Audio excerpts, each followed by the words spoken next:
Hello दोस्तों, स्वागत है आपका अपने चैनल उपेंद्र मैथ में। आज हम लेकर आए हैं साइंस का सेट नंबर 14, जो कि आपके आने वाले रेलवे के सभी एग्जाम जैसे कि आपका आरआरबी एलपी टेक्नीशियन हो गया, ग्रुप डी हो गया, एनटीपीसी हो गया, जेई हो गया या आरपीएफ कांस्टेबल हो गया, सभी के लिए महत्वपूर्ण होगा। क्योंकि आपको पता है कि रेलवे में साइंस का वेटेज ज़्यादा होता है। कम से कम 25 से 30 नंबर क्वेश्चन साइंस में पूछे जाते हैं।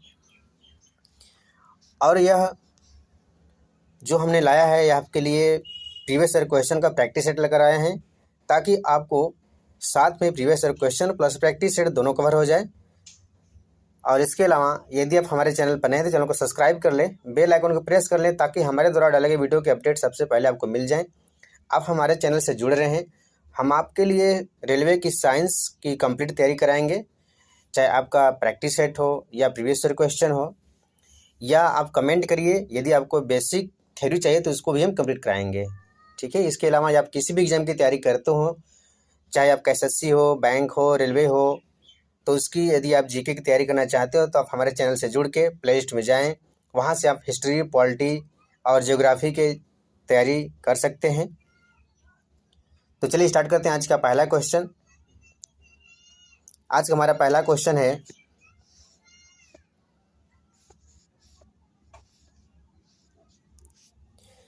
लंगर डालकर रोकी हुई नाव लहरों से हिल रही है, जिनके तरंगों का ऊपरी सिरा जो 100 मीटर अलग है।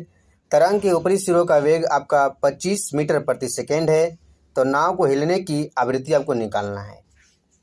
देखिए, इस प्रकार से प्रश्न आपके एग्जाम में पूछे जाएंगे, तो आपको पहले से इन सही प्रश्नों को करके जाना आवश्यक है। तो आप हमारे साथ बने रहे हैं। साइंस में चाहे आपका थ्योरी हो चाहे न्यूमेरिकल हो, हम सभी को कवर कराएंगे। आपका कहीं से भी एक नंबर नहीं छूटने वाला है। ठीक है। इसके अलावा यदि आप एलपी की तैयारी करना चाहते हैं या करते हो तो आप हमारे चैनल से जुड़ जाएं। हम आपके लिए बेसिक साइंस की भी तैयारी कराएंगे। ठीक है। उसका हमने एक वीडियो बना रखा है, आप जाकर देखिए। उसके बाद हम अगला वीडियो जल्द ही लाने वाले हैं। तो हम इसको लगाते हैं। हमारा फार्मूला होता है v बराबर n इंटू लैम्डा होता है, जो कि v है, क्या है, वेग है, आपका वेग है। n आपकी आवृत्ति हो गई, और लैम्डा क्या है आपका, लैम्डा आपका हो गया तरंग दैर्ध्य हो गया, तरंग दैर्ध्य। ठीक है। तो हम मान रखेंगे। देखिए, जो 100 मीटर है ये आपका लैम्डा का मान दिया है, और 25 मीटर प्रति सेकंड आपका v का मान दिया है। तो 25 आपका जब n का मान निकालेंगे तो 100 नीचे आ जाएगा। ठीक, यहाँ पे 25 हो जाएगा। 25 चौका 100, यानी 1/4 का मतलब क्या होता है, 0.25 हर्ट्ज हो जाएगा। ठीक है। आवृत्ति का मात्रक हर्ट्ज होता है, यानी इस प्रश्न का उत्तर ऑप्शन बी आपका सही उत्तर हो जाएगा। अगला प्रश्न है, श्वसन वर्धक हीमोग्लोबिन इनमें से किसमें मौजूद होता है। ऑप्शन ए है लाल रक्त कणिकाओं में, बी है रक्त प्लेटलेट में, सी है श्वेत रक्त कणिकाओं में, और डी है रक्त प्लाज्मा में। तो जो आपका श्वसन वर्धक होता है हीमोग्लोबिन, वह आपका आरबीसी में मौजूद होता है। ठीक है, आरबीसी में मौजूद होता है, इसे याद रखिएगा। जो आपका डब्ल्यूबीसी होता है, यानी कि श्वेत रक्त कणिका होता है, यह आपके शरीर के वो रोगों से लड़ने में मदद करता है। और जो रक्त प्लेटलेट है, यह आपके जो रक्त में क्या होता है, रक्त को थक्का जमाने में मदद करता है, इसे भी याद रखिएगा। यदि आपसे एग्जाम में पूछे कि आपका डब्ल्यूबीसी, आरबीसी और प्लेटलेट में से सबसे बड़ा कौन है, तो याद रखिएगा डब्ल्यूबीसी सबसे बड़ा है, उसके बाद आपका है आरबीसी, फिर प्लेटलेट, इसे याद रखिएगा। और यदि आपसे पूछे कि इन सब में संख्या किसकी ज़्यादा होती है, तो संख्या आपकी आरबीसी की सबसे ज़्यादा होती है, उसके बाद प्लेटलेट की होती है, फिर लास्ट में डब्ल्यूबीसी की होती है, इसे याद रखिएगा। अगला सवाल हमारा है, चलिए इसे करिए। ऑप्शन आपके सामने है। प्रश्न है कि निम्नलिखित में से कौन सा जो दुर्बल अम्ल है पानी में घुलने पर H+ आयन प्रदान करता है। तो आपको बताना है। सबसे पहले आपको थ्योरी आना चाहिए, तभी आप पहचान पाएंगे कौन सा दुर्बल अम्ल है, कौन सा प्रबल अम्ल है। ठीक है, यदि जो आपका तत्व यानी कि जो आपका यौगिक जल में घुलने पर, जब कोई पदार्थ जल में घुलने पर अधिक मात्रा में H+ आयन देता है, वह क्या होता है, वह आपका प्रबल अम्लीय होता है। जैसे आपका हाइड्रोक्लोरिक अम्ल हो गया जिसे हम HCl कहते हैं, ठीक। नाइट्रिक अम्ल हो गया जिसे हम HNO3 कहते हैं। सल्फ्यूरिक अम्ल जिसे H2SO4 कहते हैं, ठीक है। उसके बाद एसिटिक एसिड आपका CH3COOH इसे कहते हैं, ठीक है। तो HCl हो गया, नाइट्रिक अम्ल हो गया और H2SO4 हो गया, ये सब क्या है, प्रबल अम्ल है, क्योंकि जल में घुलने पर अधिक मात्रा में H+ आयन देते हैं। लेकिन जो आपका एसिटिक अम्ल है ये आपका दुर्बल अम्ल है, ठीक है। तो इस प्रश्न का उत्तर ऑप्शन बी हो जाएगा। जितने भी कार्बनिक अम्ल हैं वो सब क्या हैं, दुर्बल अम्ल के अंतर्गत आते हैं, जिसमें कार्बन है, ठीक है। अगला प्रश्न है आपका, प्रश्न है किसी वस्तु को एक 12 सेमी फोकस दूरी वाले अवतल दर्पण के सामने 6 सेमी की दूरी पर रखा गया है, इसका प्रतिबिंब डैश की दूरी पर बनेगा, ठीक है, और डैश होगा। आपको निकालना है कि प्रतिबिंब कहाँ बनेगा और वास्तविक होगा कि आभासी होगा। तो हम निकाल लेते हैं, देखते हैं पहले क्या दिया, अवतल दर्पण है तो फार्मूला पहले लिख लेंगे, और हर बार लिखने की जरूरत नहीं, आपको पता होना चाहिए, क्योंकि एग्जाम में समय बचाना है तो फार्मूला लिखने की जरूरत नहीं है। अगर आपको याद है तो माइंड में इसको रखिए, उसके बाद देखिए कौन सा माइनस होता है, कौन सा निगेटिव। पहले हम आपको एग्जाम में कैसे करना है उसको हम बताते हैं, या तो पहले हम बेसिक बता देते हैं, ठीक है। देखिए एफ का मान क्या होता है, एफ का मान आपका होता है माइनस में क्या हो जाएगा आपका 12 सेमी, ठीक। दर्पण के सामने जो रखा है यानी कि प्रतिबिंब की दूरी आपका हो गया यू, ये भी आपका माइनस में आएगा -6 सेमी, ठीक। आपको निकालना है क्या, भी का मान। फार्मूला आता है 1/f = 1/v + 1/u फार्मूला होता है। तो 1/f यानी कि हम रखेंगे f का मान कितना, -12 बराबर आपका हो जाएगा 1/v - 1/v का मान निकालना है, u का मान हम रखेंगे -6 यानी कि 6 माइनस से हमने ले लिया यहाँ पे, तो हम निकालेंगे 1/v बराबर आपका हो जाएगा 1/-12 + 1/6। उसके बाद आपको हो जाएगा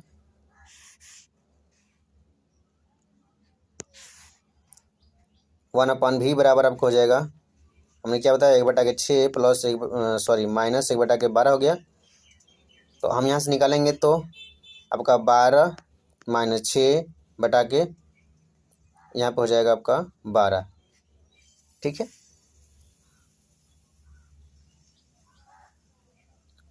एलसीएम आपका 12 हो गया, तो 6 दूना के 12 हो जाएगा, यहाँ पे यहाँ के 2 यहाँ पे हो जाएगा और यहाँ पे 1 हो जाएगा, ठीक है। तो यहाँ पे आपका मान आएगा कितना 2/12 1 बचे ना, 1/12 हो गया, यानी कि भी बराबर आपका आ गया कितना 12 सेमी। जब भी बराबर आपका 12 सेमी आया इसका मतलब कि पॉजिटिव आया है, निगेटिव नहीं आया। पॉजिटिव आने का मतलब क्या है, आपका जो प्रतिबिंब बनेगा आभासी बनेगा, ठीक है। यानी कि इस प्रश्न का उत्तर ऑप्शन सी हो जाएगा 12 सेमी, डी हो जाएगा 12 सेमी आभासी बनेगा, ठीक है। अब जब हमें एग्जाम में करना होगा तो हम क्या करेंगे उसको हम देख लेते हैं। इतना ज़्यादा आपको समय व्यतीत नहीं करना है, इस प्रकार से नहीं करना है। एग्जाम में करने के लिए आपको फार्मूला आना चाहिए, बस फार्मूला यदि आपको याद है तो बस क्या करना है, देखिए हमें क्या निकालना है, भी का मान निकालना है ना, चाहे भी का मान निकालना हो चाहे यू का मान निकालना हो। तो भी बराबर क्या करेंगे 12 × 6 अपान में। अब देखिए क्या होता है कि उसके बाद आपका देखिए जो आपका फोकस दूरी होता है ऋणात्मक होता है, ठीक है। और क्या है जो आपका वस्तु की दूरी है वह भी क्या होगा, ऋणात्मक होगा। जब दोनों ऋणात्मक हैं, ठीक, और इसमें बड़ा कौन होगा, बड़ा यानी कि देखिए जब हम निकालते हैं तो 1/6 और 1/12 लिखते हैं ना, इन दोनों में बड़ा कौन होगा, जिसका बटे में मान छोटा होगा वह बड़ा होगा, यानी कि 1/6 क्या है आपका बड़ा होगा। और 1/6 यानी कि आपको क्या है वस्तु की दूरी है, वस्तु की दूरी क्या करेंगे देखिए जब हम इधर लाएंगे तो प्लस में हो जाएगा ना, तो ये प्लस आएगा, यहाँ पे प्लस रहेगा। उसके बाद एक क्या हुआ, एक एक निगेटिव होगा, एक पॉजिटिव होगा, तो हम क्या करेंगे, दोनों में से अंतर निकालेंगे, यानी कि 6। तो 6 से 6 कट गया और यहाँ पे आ गया 12, यानी क्या होगा 12 सेंटीमीटर, और प्लस का मतलब आभासी बनेगा। ठीक, कैसे हमने किया, देखिए कुछ नहीं करना है आपको। देखिए आपको पता है कि भी का मान आपका क्या होता है, सॉरी यू का मान क्या होता है माइनस में 6, और आपका एफ का मान भी होता है माइनस में 12। आपको पता है, आपको फार्मूला भी पता है, 1/f बराबर 1/v प्लस 1/u। जब इधर रहेगा तो माइनस में एफ रहेगा। ठीक, अब इसको लाएंगे तो प्लस में हो जाएगा, आपका यू क्या हो जाएगा, प्लस में हो जाएगा। और यू का मान क्या है, बड़ा है, तो जिसका मान बड़ा, यदि एफ का मान बड़ा होगा तो हम निगेटिव लेंगे, यानी कि निगेटिव तो निगेटिव लेंगे, जिसका मान बड़ा होगा उसी का चिन्ह लेंगे। तो हमने यहाँ पे बड़ा क्या था, आपका वी था, तो वी का हमने चिन्ह लिया प्लस, और उसके बाद जब दोनों में एक निगेटिव एक पॉजिटिव है तो हम उसका अंतर लेंगे। ठीक है, यदि दोनों चिन्ह सेम है, या तो प्लस प्लस या तो निगेटिव निगेटिव, तो हम उसको जोड़ देंगे, लेकिन अलग अलग है तो हम उसको क्या करेंगे, अंतर या योग कर लेंगे। ठीक है, तो यहाँ पे 6 हो गया, 6 से 6 कट गया, अब हमारा आ गया 12 सेमी, आभासी आ गया। ठीक है, इस प्रकार से करना है। अगला प्रश्न हमारा है, मनुष्यों में भोजन के पाचन की प्रक्रिया डैश से शुरू होती है और डैश में पूर्ण होती है। तो आपको पता है कि मनुष्य में जो भोजन का पाचन होता है वह आपके मुख से ही प्रारंभ हो जाता है। ठीक है, याद रखिएगा, जो मनुष्य में भोजन का पाचन होता है ना, वह मुंह से ही पर आपका प्रारंभ हो जाता है। उसके बाद समाप्त कहाँ होता है, आपका छोटी आंत में जाकर समाप्त होता है। तो इस याद रखिएगा, जो भोजन का पाचन प्रारंभ होता है वह मुख से होता है और छोटी आंत में पूर्ण होता है। इस प्रश्न का उत्तर ऑप्शन बी हो जाएगा, इसे याद रखिएगा। ठीक है, अगला प्रश्न है आपका, वॉशिंग सोडा डैश है। ऑप्शन ए है आपके सामने एक उदासीन लवण, बी है एक क्षारक, सी है एक अम्लीय लवण, और डी है एक क्षारकीय लवण। तो जो वॉशिंग सोडा आपका होता है, इसका फार्मूला होता है Na2CO3 इंटू 10H2O। ठीक, यह कैसा होता है, यह आपका क्षारकीय होता है, क्षारकीय लवण याद रखिएगा। इस प्रश्न का उत्तर ऑप्शन डी हो जाएगा। याद रखिएगा, एग्जाम में यह भी पूछा जाता है कि जो आपका धावन सोडा है उसमें जल के कितने अणु होते हैं, तो 10 अणु याद रखिएगा। ठीक है, कितने अणु हैं, 10 अणु। अगला सवाल है आपका, किसी वस्तु को 9 सेमी फोकस दूरी वाले उत्तर दर्पण के सामने 18 सेमी की दूरी पर रखा गया है, तो दर्पण द्वारा उत्पन्न आवर्धन आपको निकालना है। ठीक है, यम बराबर आपका फार्मूला होता है यम बराबर -v/u, यानी कि आपके सामने u का मान दिया है, v का मान निकालना है। तो हमने बताया है पिछले प्रश्न में कि जब भी चाहे आपको v निकालना हो चाहे u निकालना हो, उत्तल दर्पण है, हम देख लेते हैं। उत्तल दर्पण में आपका f क्या होता है, f पॉजिटिव होता है। ठीक, और आपका u क्या होता है, निगेटिव होता है। इसे याद रखना है। हमें u का मान निकालना है, तो u बराबर क्या हो जाएगा, u का मान दिया है हमके v निकालना है, तो v बराबर आपका हो जाएगा 9 इंटू 18 और बटा में देखिए यहाँ पे आपका जो f है पॉजिटिव है और u जो है आपका निगेटिव है। तो पॉजिटिव f है ये है, अब u इधर आ जाएगा, जैसे कि 1/f बराबर 1/v प्लस 1/u। ठीक, अब u आपका इस साइड में जब हम लाएंगे तो निगेटिव से पॉजिटिव हो जाएगा, और जब भी पॉजिटिव है तो पॉजिटिव पॉजिटिव क्या हो जाएगा, दोनों को हम जोड़ देंगे। ठीक है, तो 18 9 कितना हो जाएगा, 27 हो जाएगा। उसके बाद अब देखेंगे कि बड़ा कौन है, 1/9 बड़ा है कि 1/18 बड़ा है, तो 1/9 क्या होगा, बड़ा होगा, तो 1/9 वाला चिन्ह ले लेंगे, यानी कि पॉजिटिव रहेगा। ठीक, अब 9 3 27 और 3 6 18,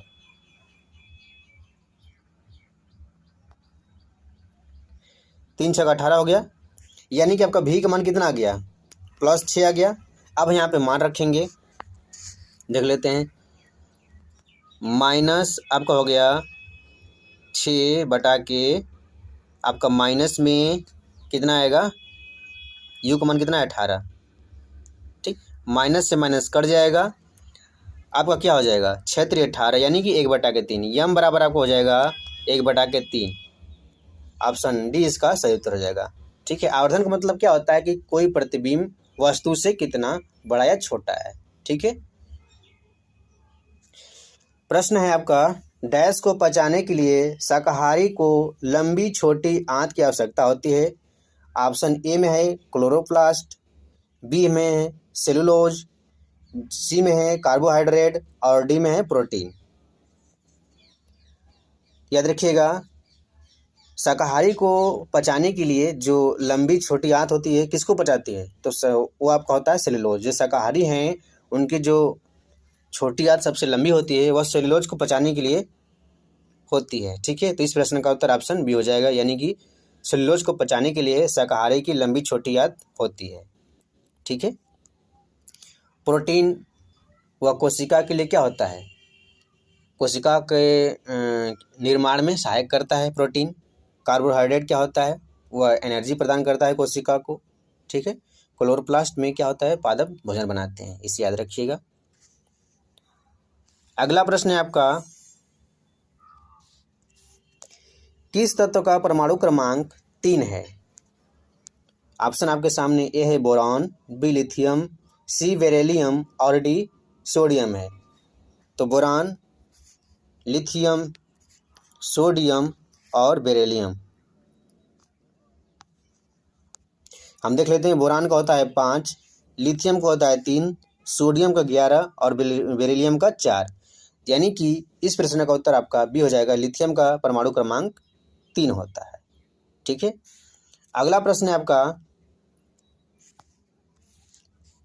समुद्री जल में ध्वनि गति डैश होती है।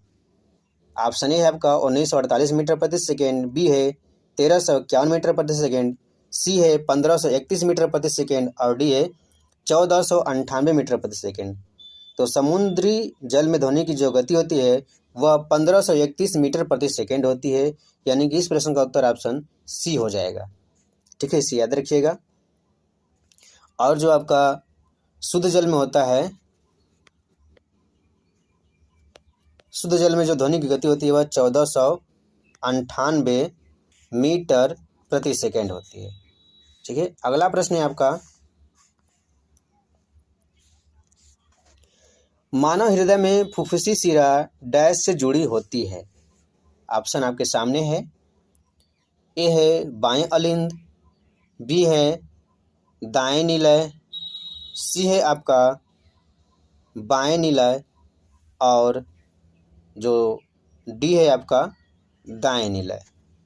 तो याद रखिएगा, जो मानव शरीर में फुफ्फुसी शिरा क्या होता है, देखिए शिरा में कैसा रक्त बहता है आपका, अशुद्ध रक्त बहता है, लेकिन फुफ्फुसी शिरा में कैसा बहेगा, शुद्ध रक्त बहेगा, ठीक है।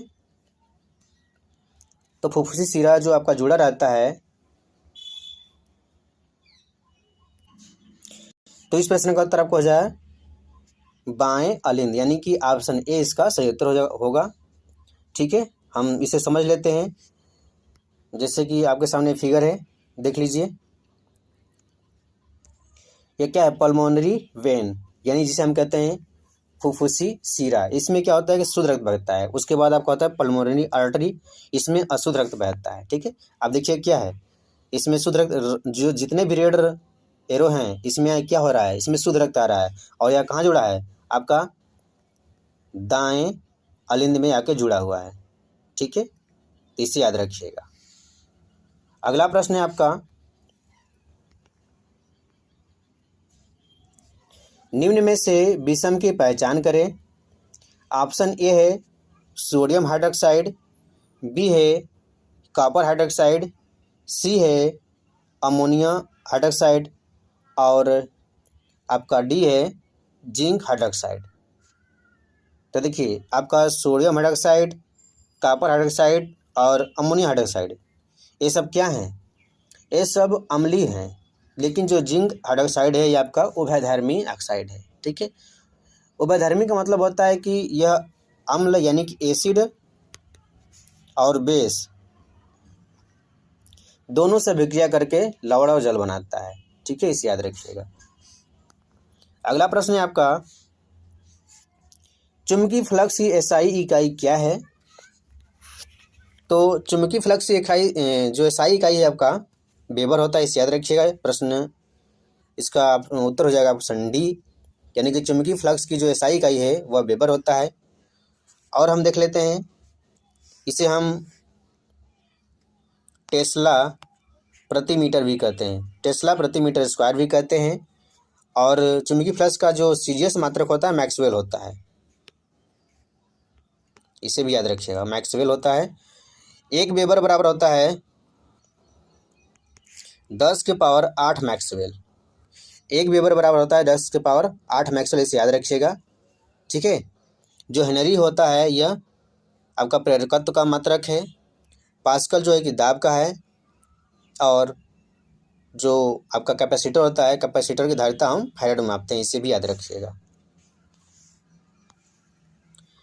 अगला प्रश्न है आपका, ऑक्सीजन शोषण के लिए डैश की उपस्थिति की आवश्यकता होती है? ऑप्शन ए कार्बन डाइऑक्साइड की, बी ऑक्सीजन की, सी नाइट्रोजन की और डी हाइड्रोजन की। तो ऑक्सीजन शोषण के लिए आपके ऑक्सीजन की आवश्यकता होती है, यानी कि ऑप्शन बी इसका सही उत्तर हो जाएगा, याद रखिएगा। इसे समझ लेते हैं। देखिए, जो ऑक्सीजन शोषण आपका होता है, यानी जो शोषण होता है, देखिए ग्लूकोज के अणु जो होते हैं क्या करते हैं, जब ऑक्सीजन की उपस्थिति में शोषण होगा तो उसमें क्या होगा, जल बनेगा, कार्बन डाइऑक्साइड प्लस आपका ऊर्जा निकलेगी। ठीक है, जब ऑक्सीजन का अभाव रहेगा तो जो शोषण कहाँ होता है, वो हमारी पेशी में होता है। और कहाँ होता है यह, हमारी पेशी में। उस समय क्या बनता है, लैक्टिक अम्ल बनता है प्लस कम मात्रा में ऊर्जा निकलता है। उसके अलावा जब ऑक्सीजन की अनुपस्थिति न हो तो वह जो शोषण होता है आपका ईस्ट में होता है, और उस समय इथेनॉल बनता है प्लस आपका कार्बन डाइऑक्साइड बनता है। ठीक है, और बहुत ही कम मात्रा में ऊर्जा निकलती है। ठीक है, तो इसे याद रखिएगा। अगला प्रश्न है, निम्न में से किस यौगिक में केवल एक कार्बन कार्बन एकल बंध होता है? ऑप्शन ए है ब्यूटेन में, बी है एथेन में, सी है प्रोपेन में और डी है पेंटेन में। तो इस प्रश्न का उत्तर आपका ऑप्शन बी होगा, यानी कि एथेन में जो होता है कार्बन का एक कार्बन कार्बन एकल आबंध होता है। ठीक है, यानी कि इसमें केवल 2 कार्बन होते हैं। ठीक, पूछा गया कि एक कार्बन कार्बन बंध होना चाहिए।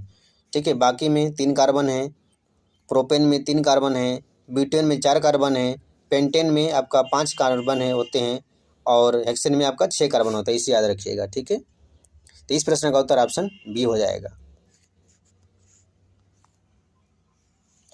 अगला प्रश्न है, प्रतिदीप्ति की माप निम्न में से किसका उपयोग करके की जाती है? ऑप्शन ए मिली वोल्ट मीटर में, बी स्ट्रोबोस्कोप में, सी लक्स मीटर में और डी पीएच मीटर में।